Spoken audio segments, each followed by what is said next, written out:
Bonjour, donc effectivement aujourd'hui nous allons parler des données en vie réelle.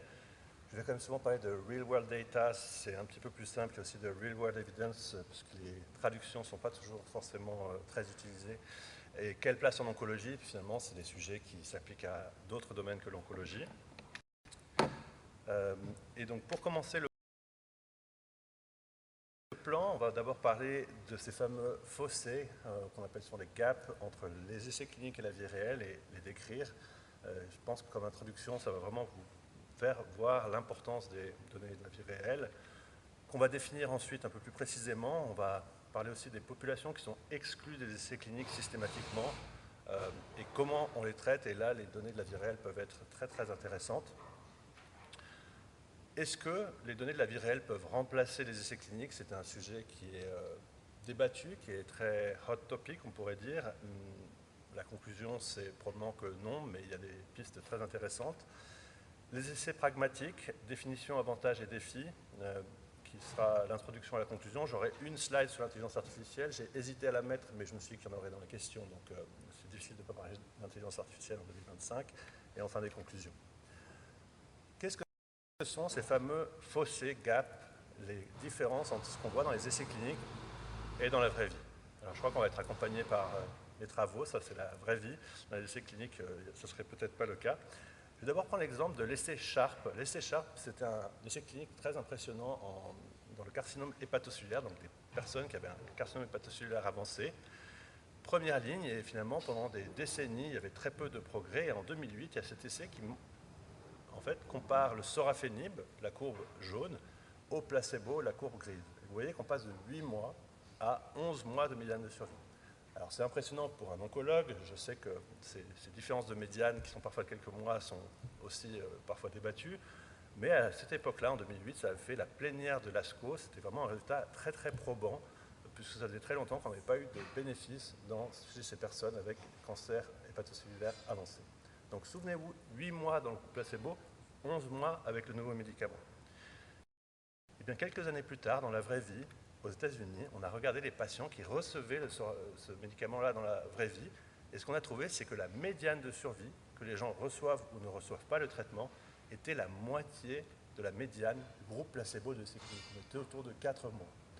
Alors évidemment, on sait que dans le carcinome hépatocellulaire, vous connaissez ces patients, ils ont presque tous des cirrhoses, des comorbidités, donc c'est un exemple probablement peut-être l'exemple le plus frappant, mais c'est extrêmement frappant et ça a conduit certains, comme dans ce travail de Sham Doki et Vinay Prasad, à s'interroger, est-ce que la survie globale, est-ce que le bénéfice de survie globale qu'on voit dans les essais cliniques est un bon marqueur de la survie globale qu'on va voir dans la vraie vie? L'explication, c'est la sélection des patients. Dans cette étude, plus de 120 000 patients au Canada, province d'Alberta, ils ont regardé sur des patients oncologiques combien auraient été inclus dans les études. Ils ont vu que 38% n'auraient pas été éligibles. Je mentionne ici spécifiquement l'âge, l'immunosuppression, l'insuffisance rénale. C'est des critères classiques d'exclusion des essais cliniques et pourtant, c'est les patients qu'on va voir dans la vraie vie. Une autre étude faite par la FDA, en fait, examiner combien de patients avec score de performance de 0, 1 ou 2 étaient inclus dans l'essai clinique. On voit que ça va parfois jusqu'à 2, mais très rarement 3. Et on sait que le score de performance est aussi un marqueur très important de l'état général du patient. Donc les patients de la vie réelle, finalement, ne correspondent souvent pas à ceux des essais cliniques, et c'est vraiment ce qui explique ces fameux fossés, ces fameux gaps, et on parle de effectiveness gap quand on parle de l'efficacité. Est-ce que ça s'applique à d'autres cancers? Tout à l'heure, j'ai parlé du carcinome hépatocellulaire, mais finalement, on voit ça dans beaucoup de cancers. Ici, c'est une cohorte poulée, immunothérapie, première ligne, cancer avancé du rein, du poumon, du mélanome. Mais en fait, si vous allez voir cancer par cancer, vous allez retrouver des datas. Ici, vous voyez, c'est la survie selon que les patients auraient été éligibles ou pas éligibles à l'essai clinique. Et vous voyez que la survie des patients est très différente. Au-delà de l'efficacité, j'en ai parlé, c'est pour ça que je dis qu'il n'y a pas un seul fossé, mais probablement plusieurs fossés. Ici, c'est un très beau travail de Brooke Wilson et ses collègues. On parle très souvent du efficacy effectiveness gap. Efficacy, c'est ce qu'on voit dans les essais cliniques, effectiveness gap dans la vraie vie. Et on parle classiquement du endpoint de survie, mais finalement, il y a aussi le coût, la toxicité temporelle, c'est-à-dire le temps qu'on va passer pendant le traitement, le temps qu'on va passer pour venir faire le traitement, la qualité de vie et la toxicité elle-même directe du traitement. je vais me focaliser sur ce dernier point, la toxicité directe du traitement. Est-ce qu'il y a un toxicity gap? Est-ce qu'il y a une différence de toxicité dans l'essai clinique et dans la vraie vie? Et intuitivement, on pourrait penser que oui, des patients qui sont plus âgés, plus comorbides, plus fragiles, devraient souffrir davantage des effets indésirables. Pourtant, ce n'est pas si facile à capturer. Capturer les effets secondaires dans l'essai clinique, c'est assez direct. Je pense qu'on pourrait débattre de ce point-là, parce qu'il y a aussi des limitations. Mais dans la vraie vie, ça peut devenir vraiment très très compliqué. Et donc, ce n'est pas toujours évident de vraiment quantifier cette différence de toxicité. Une des manières de le faire, c'est d'avoir des données, des données de qualité, des databases qui sont extrêmement bien prospectivement collectées. Et je pense que c'est vraiment la manière de quantifier ce toxicity gap. Et je vais vous donner un exemple. Ici, c'est des patients qui ont un mélanome réséqué, stade 3, et qui reçoivent un anti-PD-1 comme adjuvant. Vous savez, cette fameuse immunothérapie. On a les données d'essais cliniques. Ici, vous voyez des données de toxicité. Par exemple, 14% des patients ont arrêté le traitement dû à la toxicité. Et puis, dans cette très belle cohorte danoise, et là, vraiment, félicitations à la cohorte danoise, ils collectent prospectivement les données de patients qu'ils traitent. Et là, on peut vraiment voir la différence. Il y a 32% des patients qui ont arrêté dû à la toxicité. Donc, c'est vraiment, à mon avis, la manière de quantifier ce fameux toxicity gap. Pourquoi c'est intéressant de quantifier ces fossés? C'est que ça peut vraiment informer la pratique clinique. Vous voyez qu'il y a un continuum finalement entre l'essai clinique et la vraie vie. Et la question qu'on doit se poser, c'est où est la personne qui est en face de moi? Est-ce qu'elle est plus proche? Est-ce qu'elle aurait été finalement potentiellement incluse dans un essai clinique? Ou est-ce qu'elle a été très loin d'un essai clinique? Et ça peut vraiment informer votre pratique. Ça, c'est la première slide de conclusion par rapport à ces fameux fossés, ces gaps. C'est que le rôle des real-world data, c'est vraiment de pouvoir quantifier ces fossés selon le type tumoral, selon l'indication, et ça permet de guider la décision médicale partagée. Une question qu'on devrait se poser, c'est dans quelle mesure la personne qui est en face de moi serait éligible à l'essai clinique. Ça permet de savoir un petit peu où on se situe sur ce continuum. Et puis les résultats positifs de l'essai clinique peuvent parfois ne pas montrer de bénéfices en conditions de vie réelles, d'où leur importance, d'où l'importance de collecter ces données, et ne pas oublier qu'au-delà de l'efficacité, il y a aussi la toxicité, le coût, le temps et d'autres variables, d'autres différences entre les essais cliniques et la vraie vie. Quelques définitions maintenant, c'est des choses qui vont vous paraître évidentes, mais finalement, il y a très peu de patients avec cancer qui sont inclus dans les essais randomisés, moins de 5% des patients. Et les données en vie réelle, les real-world data, finalement, c'est des données qui viennent de tout le reste des patients, des données qui sont collectées en dehors des essais cliniques dans le reste du monde. Et puis, à partir de ces real-world data, ce gros rond bleu sur la gauche, qui sont vraiment les données, on va appliquer des méthodes pour avoir ce qu'on appelle le real-world evidence. Là aussi, je suis désolé, mais la traduction en langue française est peu utilisée, donc je vais parler de real-world evidence, donc de l'évidence générée à partir des real-world data. Une première méthode qui est extrêmement puissante et extrêmement utile, c'est les études observationnelles descriptives, et ça va nous aider à guider notre prise en charge pour les patients que l'on voit dans la vraie vie et qui sont parfois systématiquement exclus des essais cliniques. Imaginons par exemple cette question, risque de poussée de maladies auto-immunes sous traitement anti-PD-1. À nouveau, le traitement anti-PD-1, c'est la fameuse immunothérapie qui va donner un boost à l'immunité. Et classiquement, les patients avec des maladies auto-immunes sont exclus de ces essais cliniques.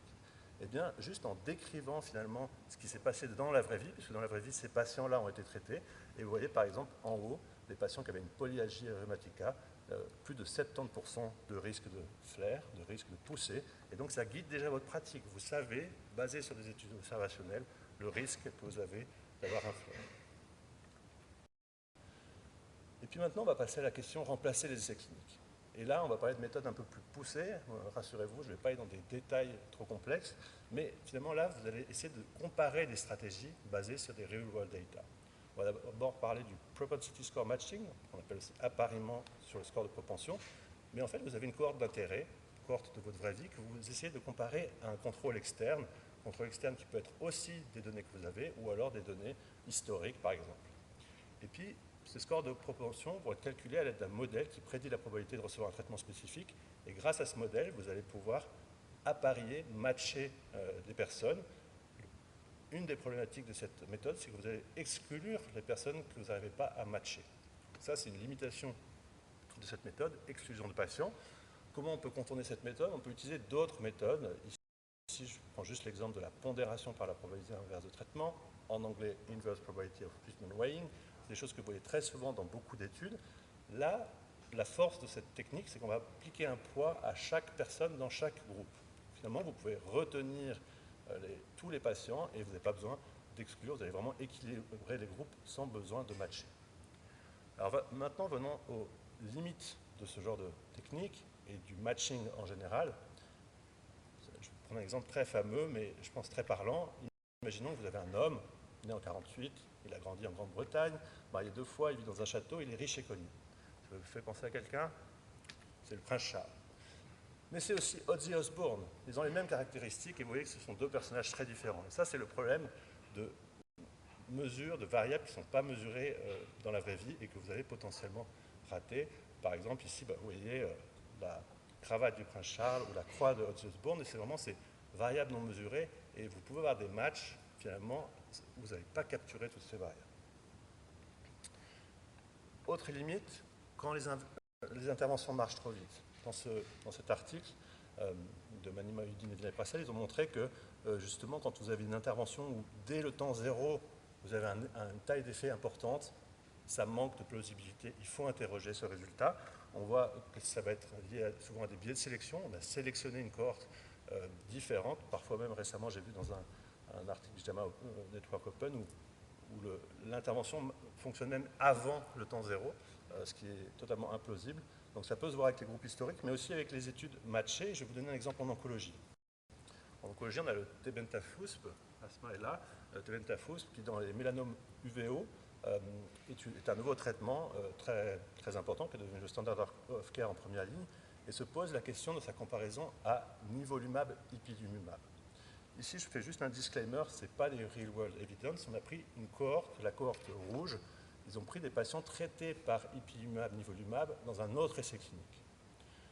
Le problème, c'est que même avec des méthodes préspécifiées et bien faites, on voit qu'ici, il y a une implausibilité des résultats. Le fait que la survie globale soit améliorée si dramatiquement dès le départ, ce n'est pas plausible et c'est probablement un biais de sélection. Et malgré le fait d'avoir apparié, d'avoir fait les choses correctement, quand vous voyez un tel résultat, vous devez vous interroger sur sa validité.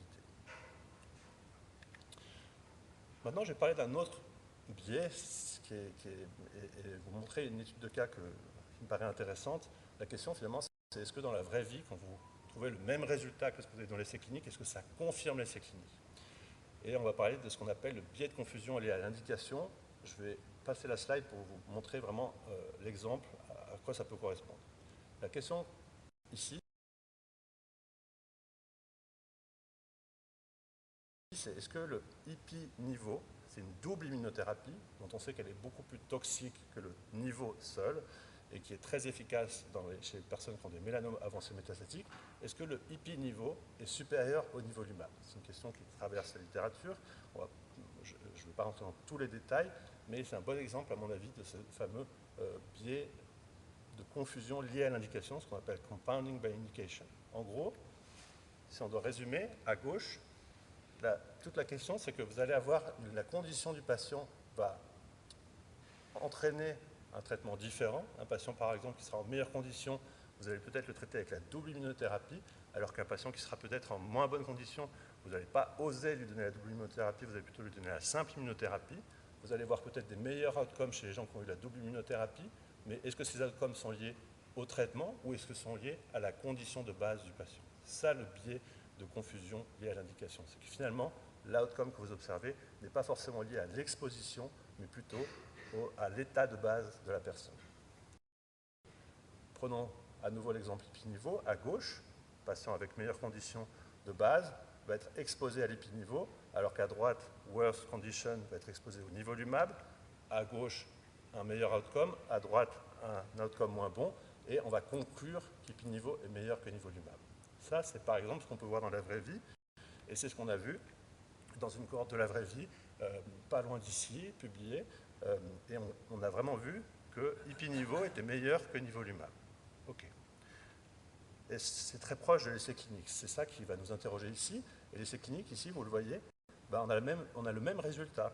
On voit que niveau IPI est meilleur que nivolumab.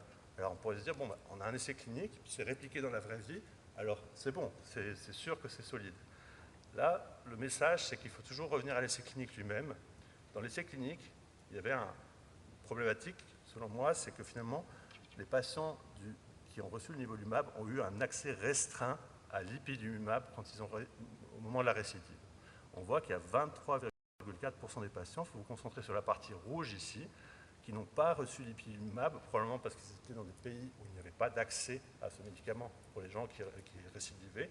Et donc, s'ils avaient vraiment eu un accès complet, peut-être ce n'est pas les 23,4% des patients qui l'auraient reçu, mais est-ce que le bénéfice en survie qu'on voit ici aurait été le même? On ne sait pas.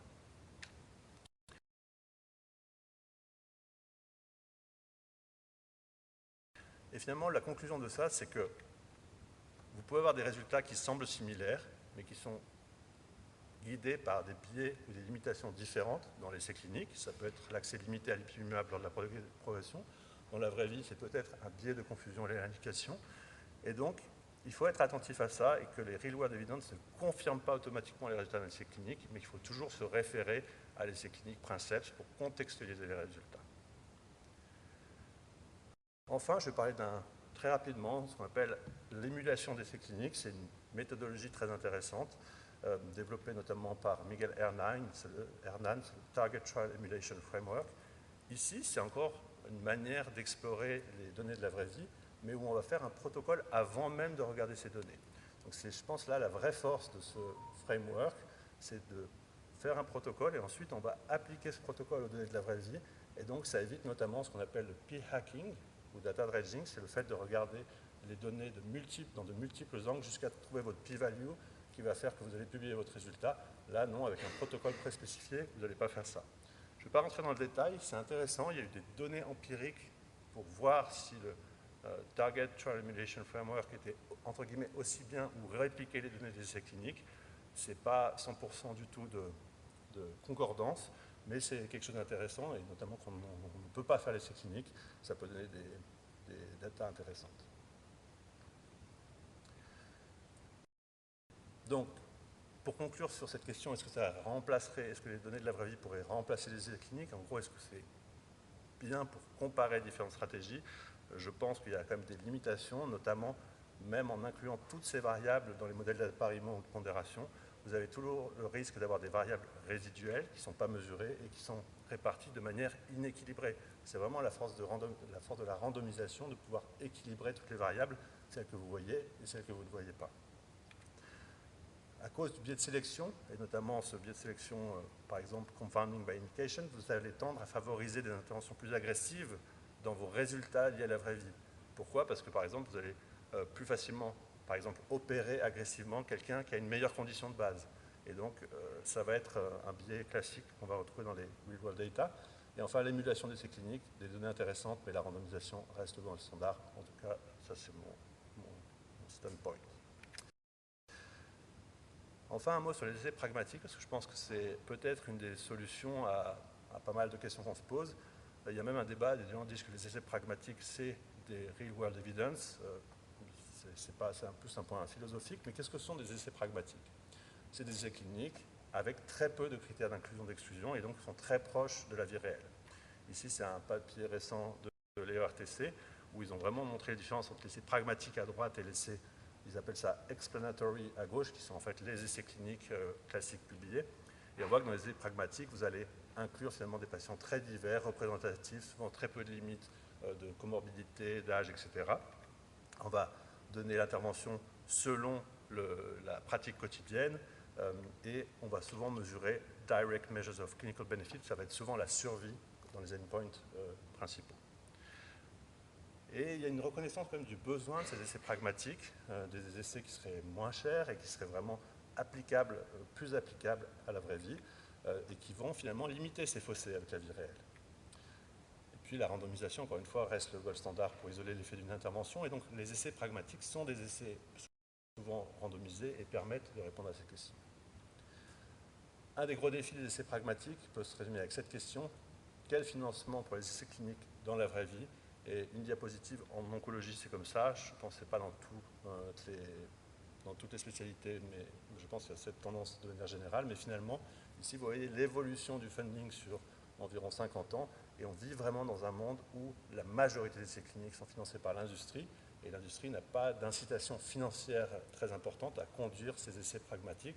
Les essais pragmatiques, ça va être par exemple d'étudier des doses différentes de médicaments, des durées différentes de médicaments, des médicaments qui sont déjà sur le marché, et donc il n'y aura pas forcément ces incitations. L'intelligence artificielle, juste une diapositive, et je pense que c'est important aussi de parler de la pharmacovigilance et des effets secondaires, où les real-world data peuvent être très très intéressantes. Dans un essai clinique randomisé, où vous avez une centaine de patients, des effets secondaires rares ne vont pas forcément être capturés, et sur de larges bases de données de la vie réelle, vous pouvez capturer ces événements rares, et là, l'intelligence artificielle peut être utile. Une publication où ils ont étudié sur 86 millions de personnes sur 8 ans des données, et donc ça, évidemment, ce n'est pas un étudiant ou plusieurs étudiants qui vont faire ça à la main. Vous avez vraiment besoin de machinerie très puissante.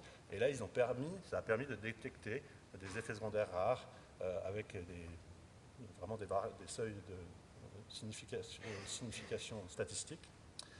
Et donc, aussi pour conclure que le signalement, ça reste la clé, le signalement adéquat reste la clé, que vous ne pouvez pas travailler avec l'intelligence artificielle si vous n'avez pas une bonne qualité de données.